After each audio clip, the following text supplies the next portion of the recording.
नमस्कार चाषी बंधु आपण मन के टेक्निकल गुलशन यूट्यूब चैनल के स्वागत जनाऊे। चाषी बंधु देखुन आज वीडियो रे हमें जानमा धान मंडी विषय ने आज बहुत बड़ खबर आसी धान मंडी के नहीं किना आसुन दर्शक बंधु ये वीडियो के आरंभ करमा। आपण मैंने प्रथम थर करी आमर चैनल से निश्चित भाव चैनल के सब्सक्राइब करूँ। लिखाई आपण मैंने देखिपुन 28 आसंता जनवरी मासर 28 नवनिर्मित कृषक संगठन ओडिशा बंद डाकरा कारण 28 तारिख रे आमर ओडिशा बंद रहबा क्या बंद रहबा इना आसुन देखदेमा।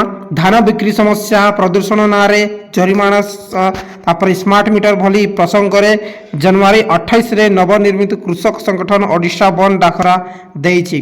देखुन ठीक करिछनी माने देखुन धान बिक्री रे समस्या आसुचे जहाँकि आमर नुआपड़र किछि मंडी इहादे तक बंद अच्छे 2-3 दिन चलला और प्रदूषण नारे जेन पोल्यूशन सर्टिफिकेट मागुछन तार पर स्मार्ट मीटर जेन बिलटा आसुचे बोरवेल बिल हो कि घर बिल एते आसुचे तार लगी प्रतिपात कर्म बोलिक दिन 28 तारिख रे ओडिशा बंद डाकरा दैछन। एही दिन सकाल 6 अपराह्न 2टा राज्यव्यापी बंद पालन करा जिवो। भुवनेश्वर राज्य कार्यालय रे अनुष्ठित सांबादिक सम्मेलन रे संगठन राष्ट्रीय संयोजक अक्षय कुमार कहिछन मंडी रे धान बिक्री पई एपर्यंत चाषी माने टोकेन पाई नाहंती। जो माने पाइछंती से माने गत वर्ष 40 क्विंटल बिकिथिले एथर 10 किंबा 20 क्विंटल बिकिछन।